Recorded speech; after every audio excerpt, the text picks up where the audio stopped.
Hey guys, tonight we are not hiking the Dolomites or sailing the Nile. Tonight you are a slightly sweaty, perhaps slightly anxious tourist stepping off a ship in Sydney in the 1930s. The air, even in the city, smells of eucalyptus and something ancient, something wild. Imagine the crisp linen suit you're wearing. Probably a poor choice for the heat, but oh, you want to look the part of the intrepid traveler. You trudge down the gangplank, the sun already feeling like a physical weight on your shoulders, and you're clutching a brand new tourist brochure. It promises shimmering beaches, friendly kangaroos, and the most unique wildlife on Earth. What it doesn't prepare you for is the creeping, gentle paranoia that the locals are about to inject right into your vacation planning. The fear of the dropbear. You stand there, a freshly arrived visitor from, say, damp London or bustling New York, and everything is overwhelming in its newness. The sheer blueness of the sky, the raucous sound of unseen birds, the slightly unnerving grin of the man who hands you a flyer advertising genuine Australian souvenirs. You feel safe, secure, on the paved streets, but your itinerary has a worrying gap, a trip into the Australian bush. That's where the real Australia is, right? The land of billabongs and waltzing Matilda. And, as the locals are so eager to tell you, the land of the dropbear. This is a story that has a long, curious history, starting in the deep past and evolving, like a strange, fuzzy marketing creature, into the exact thing needed to scare city folk into buying a few extra things before they dared venture into the trees. You probably won't survive this story without needing a light nap, because, honestly, the entire concept is absurdly soothing once you realize it's all one giant, slow-moving practical joke. So, before you get comfortable, take a moment to like the video and subscribe, but only if you genuinely enjoy what I do here. Let me know your location and the local time in the comments.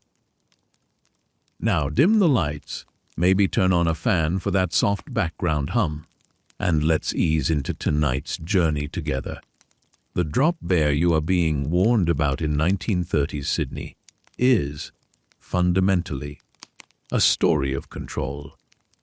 It's a beautifully crafted piece of colonial folklore that owes its existence to three intertwined, fascinating threads: Aboriginal cautionary tales, the deep-seated comedic sensibility of the early European settlers, and the rather cynical marketing needs of a newly developing tourist economy.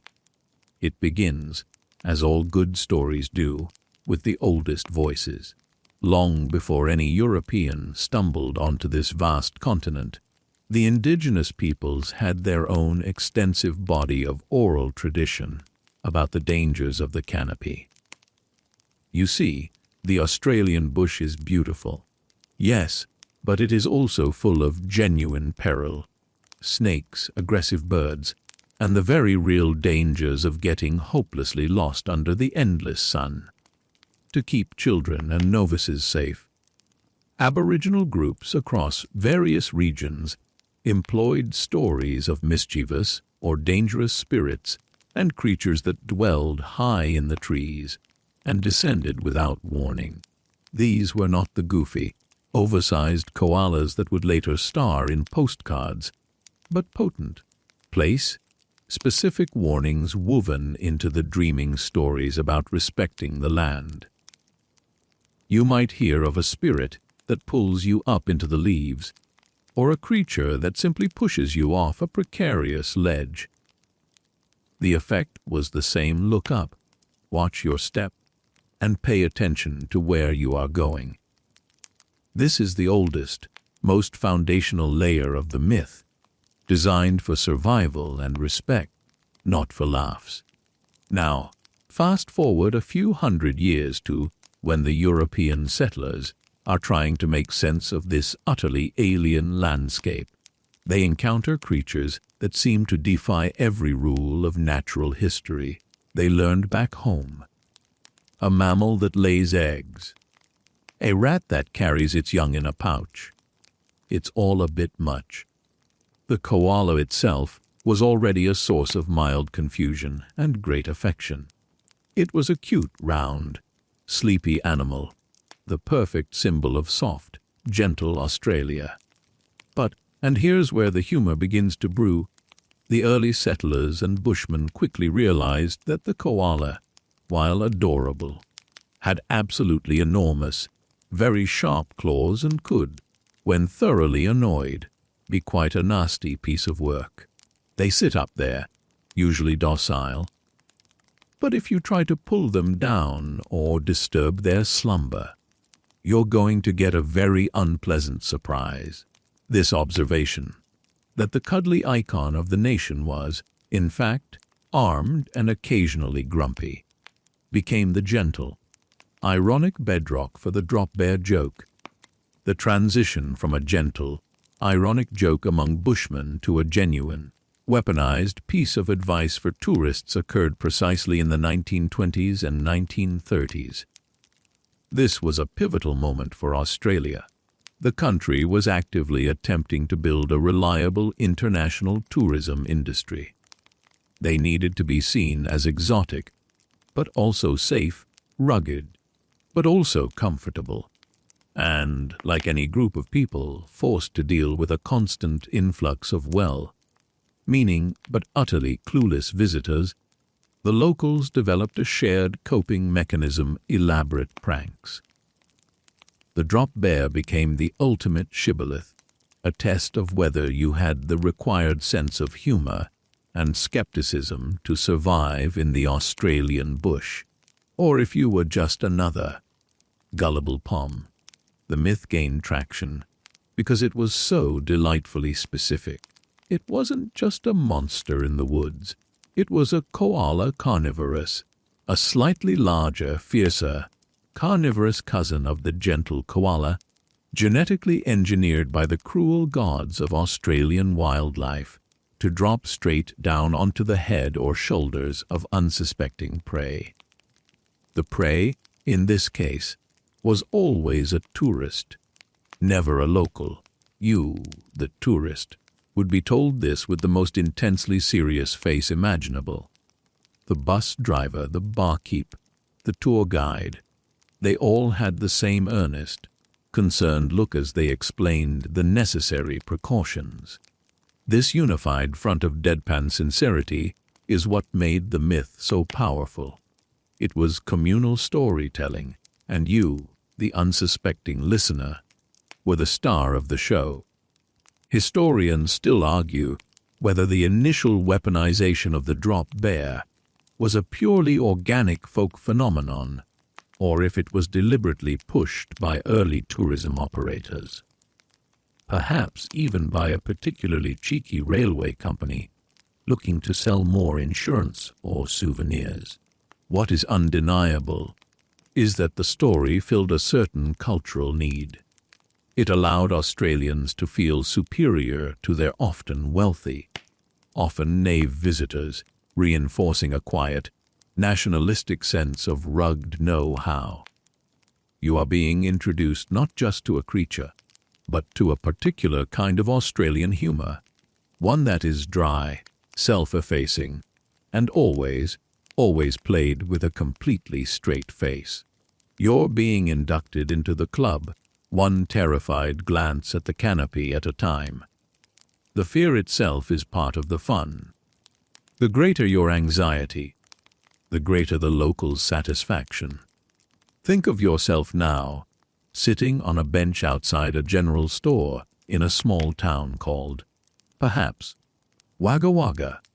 You've bought a wide-brimmed hat, ostensibly for the sun, but secretly you hope it offers a tiny bit of cranial defense. You mention your planned hike to the shopkeeper, and they slowly, deliberately, put down the jar of lollies they were restocking. They lean in conspiratorially. Going into the gum trees, they might say, their voice low. Just remember to cover up that neck. They go for the jugular first.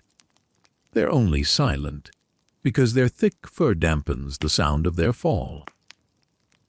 They aren't trying to sell you anything right now.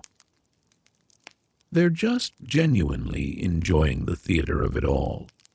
This is the oral transmission phase, the most potent part of the prank. You leave the store feeling lighter in your step, your senses sharpened, but also incredibly, wonderfully foolish for believing such a tall tale. Yet, what if they were telling the truth? This doubt is the quaint tidbit that sustains the myth. The drop bear is the perfect evolutionary adaptation of a tourist trap. It requires no physical setup, just a quick chat and a knowing look. And it worked wonders. Early newsreel footage shows tourists nervously glancing skyward, and postcards featuring a snarling, fanged koala were massive sellers, becoming a kind of meta-souvenir. You were buying proof that you had been successfully pranked, a memory you could share and pass on. It's a very gentle scam, one that ends not with a lighter wallet pull, usually, but with a slightly wider smile and a deeper appreciation for the larrikin spirit of the Australian people. The myth is an empty threat, a fluffy piece of comic danger that only serves to make the real, boring dangers of dehydration or a slightly too aggressive magpie seem manageable. In this era, you have to remember that the information landscape was nothing like today. There was no instant Google search to debunk the creature. You were reliant on the word of the locals and the odd, often sensationalized, Sydney Morning Herald report, which might run a tongue, in cheek piece confirming recent drop bear activity. The mainstream historical fact here is the immense isolation of Australia itself. For decades, it was a land of true geographical mystery to the rest of the world, a place where impossible creatures did actually exist. If a platypus could be real, then why couldn't a carnivorous koala? This plausibility, however slight, is the drop bear's true source of power. It exploits the delightful unknown of the Australian ecosystem, folding the unfamiliar into a neatly terrifying, utterly fabricated threat. Now, you're about to take that first shaky step off the paved road, and we'll see exactly what kind of peculiar anti-drop bear remedies you'll be told to carry. You stand on the edge of the bush, the towering, ghostly white trunks of the eucalyptus trees stretching up into the blinding light. This is it. This is where the drop bear, in all its supposed furry fury, is said to reside. You've listened to the locals. You've tried to gauge the level of sincerity in their warnings, and now you are left with a series of increasingly absurd protocols designed to prevent an aerial assault. This is the moment where the drop bear myth morphs from a general warning into a deeply specific, gently humorous form of bushwalkers' paranoia. The key is to look and act completely ridiculous, which, naturally, means you're doing exactly what the locals want. Your first line of defense, the one every tourist guide book doesn't mention, but every friendly barmaid insists upon, is the application of a very specific, very pungent repellent. You are told, with utter conviction, that drop bears are mortally offended by the smell of Vegemite. Now, for the uninitiated, Vegemite is a salty, dark brown yeast extract, an Australian staple that tastes, to many foreigners, like a concentrated essence of savory exhaustion. But for the drop bear, it's apparently napalm. You are instructed to smear it generously behind your ears, on the back of your neck. Crucial, since that's their alleged target, and maybe a little on the brim of your hat. You walk into the bush smelling faintly of savory, fermented malt, feeling utterly foolish, but also strangely protected. The quirky tidbit here is that this particular defense strategy became so widely known that some early 1930s tourist kiosks actually sold small, single-serving tubs of Vegemite specifically marketed unofficially, of course as dropbear deterrent. It's a beautifully layered joke. Not only are you applying a bizarre food product as a perfume, but you're also contributing to the very economy that sustains the myth. Your second necessary piece of anti-dropbear gear is visual. The creature, you are solemnly informed, cannot abide eye contact, or, more accurately, it cannot stand being observed. If it thinks you have seen it, or are even looking in its general direction, it will abort its attack. This leads to the requirement of the upward gaze headwear. This might take several forms in the 1930s. Perhaps you're wearing a large, polished metal plate affixed to your forehead that reflects the canopy like a tiny mirror, designed to fool the beast into thinking you've seen its reflection. Or, even more commonly, you are advised to wear a hat with eyes painted on the back. Yes, just like some cultures use in areas where tigers or big cats roam. The premise is the same perpetual vigilance. You, the hapless traveler, are now walking backward through the bush, or walking forward with a severe, fixed stare pointed straight up, your neck craned at an angle that guarantees a headache long before a furry menace arrives. You trudge along, your neck getting stiff, your sense of dignity rapidly evaporating, but your commitment to surviving this terrifying, imaginary predator remains ironclad. This elaborate pantomime is precisely the point. The mainstream historical fact woven into this absurdity is the general, and very real, danger of sun exposure and snakebite in the 1930s Australian bush. There were no cell phones, limited roads, and medical help was often hours away. While the locals were pranking you with drop bears, they were simultaneously, perhaps inadvertently, training you in basic survival. You're looking up, which forces you to walk slowly and deliberately, paying closer attention to the ground, where a highly venomous snake might be basking. You're wearing a large hat, which, despite the Vegemite, is actually offering crucial sun protection. The prank forces caution, turning the careless tourist into a hyper-aware, if slightly ridiculous-looking trekker. It's a subtle, almost passive form of environmental training disguised as a goof.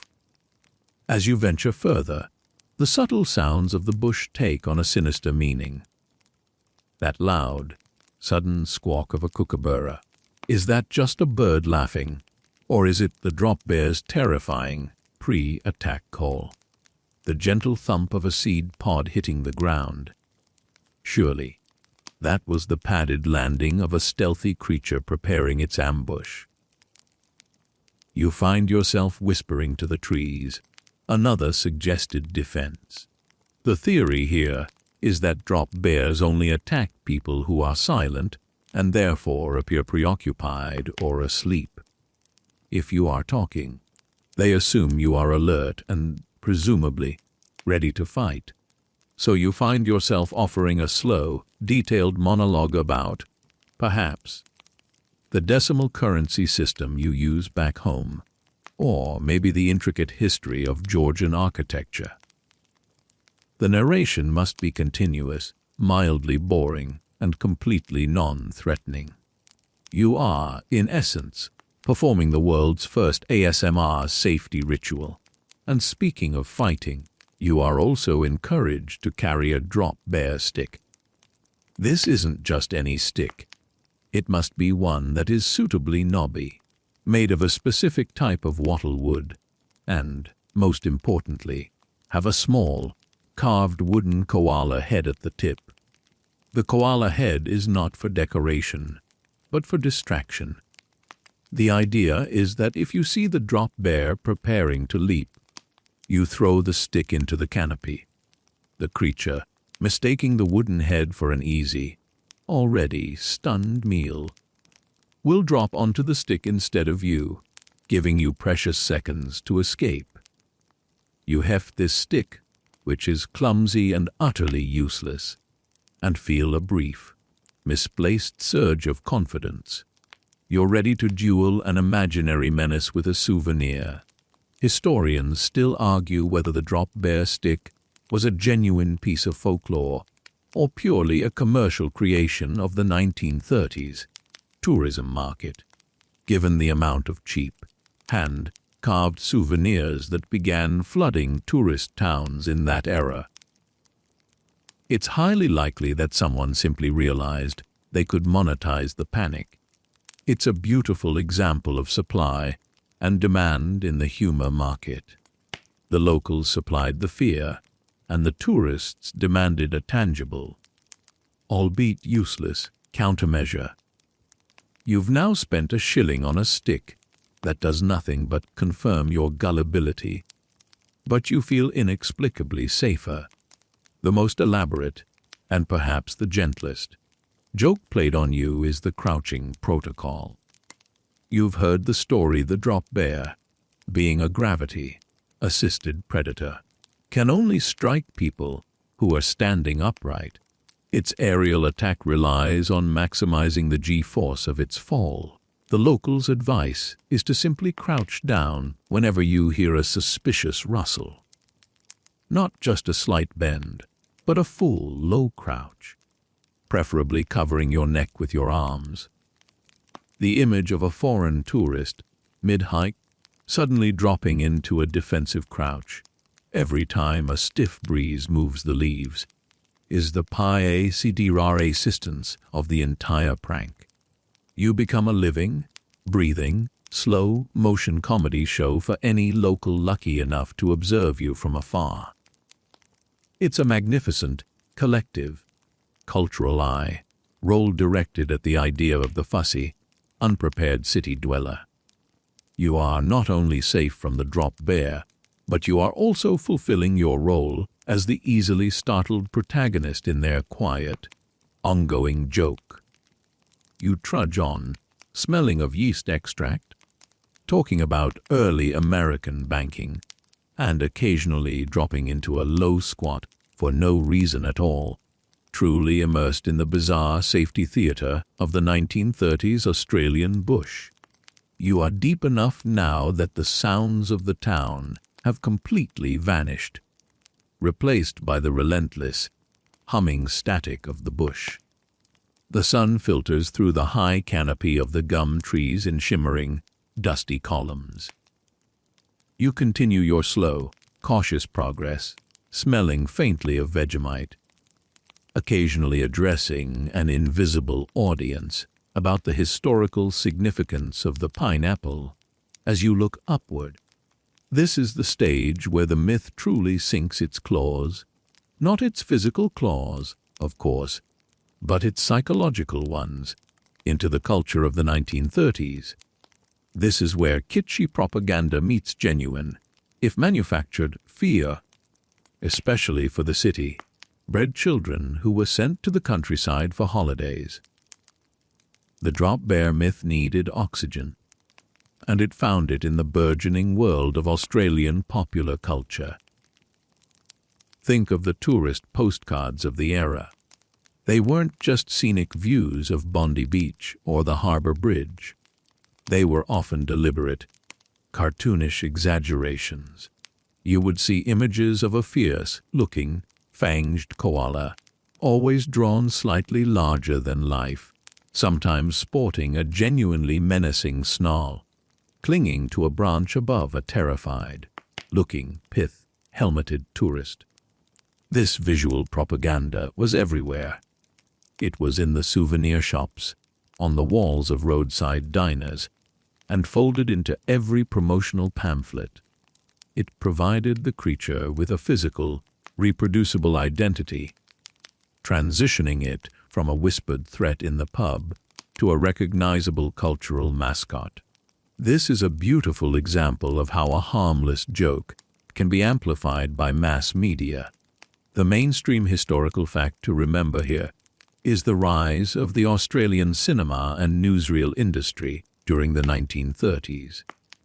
These newsreels, shown before feature films in picture houses, were the primary way people consumed visual news and, crucially, local interest stories.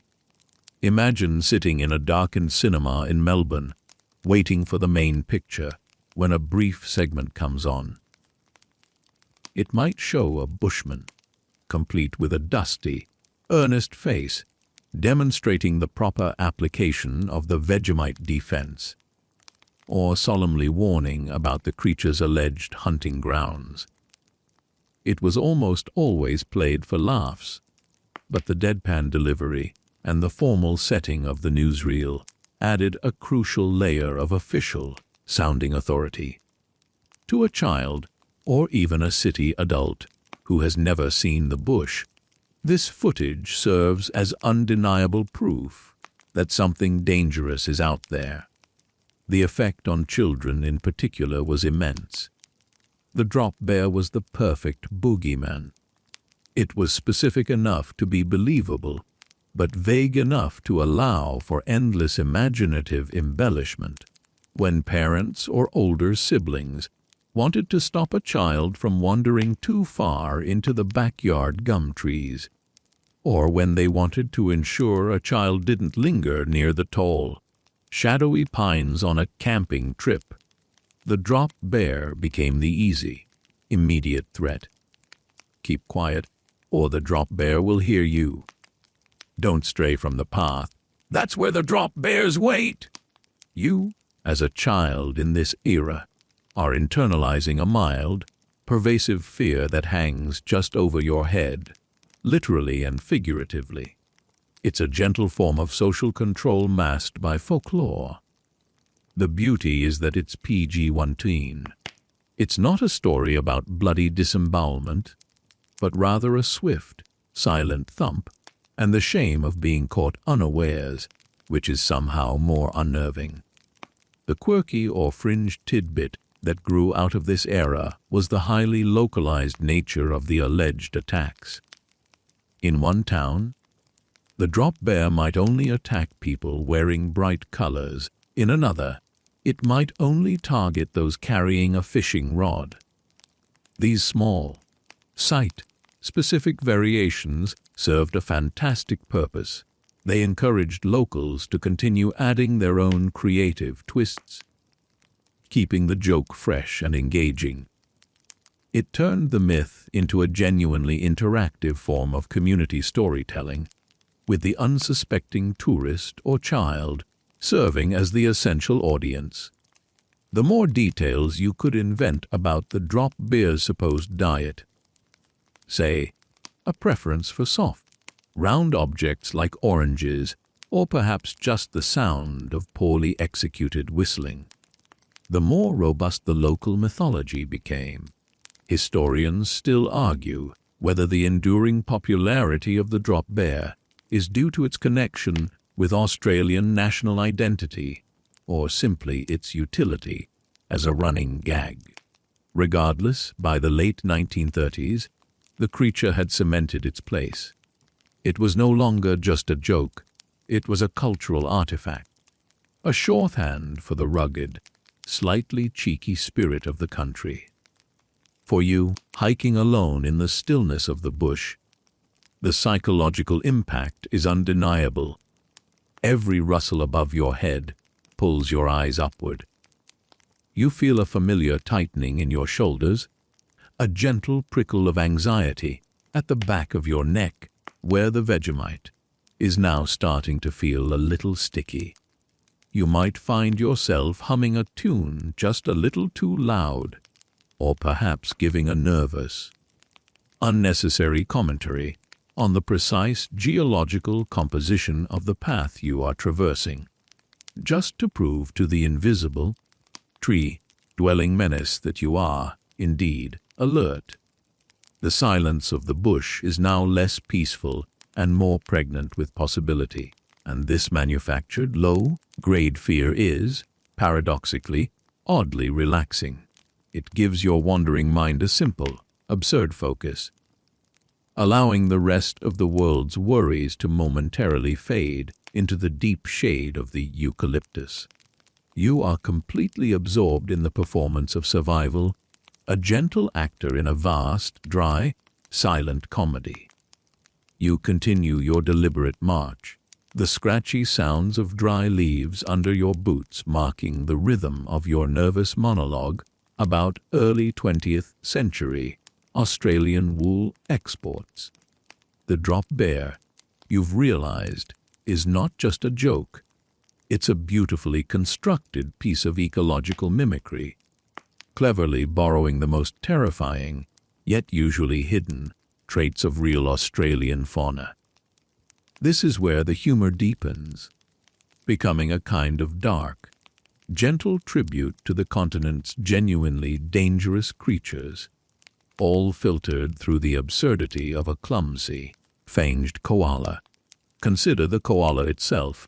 While usually docile, their claws are genuinely enormous and razor-sharp, designed for a lifelong grip on rough bark. The dropbear myth simply exaggerates this reality, magnifying those claws into weapons designed not for climbing, but for shredding. This is the core appeal, taking something familiar and beloved, and twisting it just enough to be terrifying. It's the difference between a nice, fluffy pillow and a nice, fluffy pillow that is secretly hiding a handful of rusty knives. It's a very Australian kind of subverted expectation. But the dropbear borrows from far more aggressive creatures, too. Think of the magpie, the true aerial assassin of the Australian urban landscape. The magpie doesn't drop from a great height, but it swoops aggressively, targeting the head and eyes of unsuspecting pedestrians, especially during its nesting season. This is a very real, very frightening experience that anyone who has lived in Australia knows well. The dropbear's method of attack, the silent, high-velocity descent aimed at the head and neck, is a clear folkloric echo of the magpie's actual, terrifying swooping behavior. The dropbear essentially gave this common, seasonal anxiety a convenient, non-magpie face, allowing the joke to be played year-round. You are not fearing a simple bird. You are channeling all the kinetic, head-focused aggression of the Australian environment into one furry, fictional target. Another subtle incorporation is from the often misunderstood possum. Possums are primarily nocturnal, incredibly agile, and they make surprisingly loud, guttural, sometimes shrieking noises, especially when fighting over territory in the trees directly above your tent or roof. Their sudden, loud movements and eerie calls in the darkness often led early settlers and campers to believe something much larger and more sinister was lurking just out of sight. The dropbear, the silent killer, is a funny inversion of this. It takes the location of the possum, high in the branches, but replaces the noisy, messy reality with a terrifying, effective silence. The quirky or fringe tidbit here is that early descriptions of the dropbear's supposed cry often varied wildly, suggesting different local communities were subconsciously blending possum shrieks, koala grunts, and even the screech of a black cockatoo into one unified, terrifying soundscape that was quickly edited out of the official silent killer narrative, because, let's be honest, silence is much spookier. The mainstream historical fact underlying all this biological borrowing is the long-running, real scholarly debate about the classification and evolution of the Australian marsupials themselves. In the 1930s, natural history was a popular, engaging topic. People were genuinely curious about how a continent could produce such a specialized, unique array of wildlife. The dropbear, therefore, acts as a sort of parody of natural selection. It's the koala gone horribly, but humorously wrong. The perfect creature to evolve if its sole purpose was to maximize tourist panic.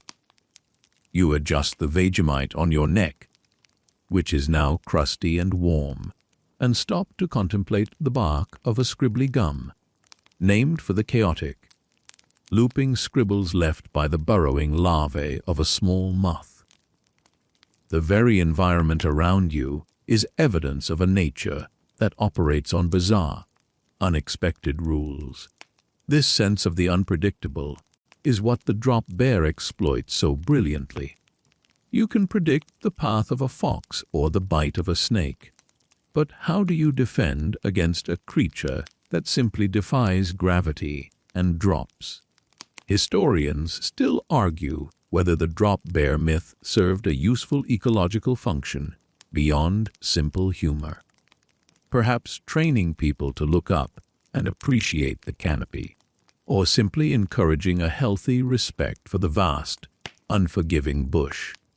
The gentle irony remains that by focusing on this one, utterly fake, spectacular danger, the locals were actually easing you into the much less glamorous, but far more probable, threats: sunburn, dehydration, and getting utterly lost because you were too busy looking up instead of at the path.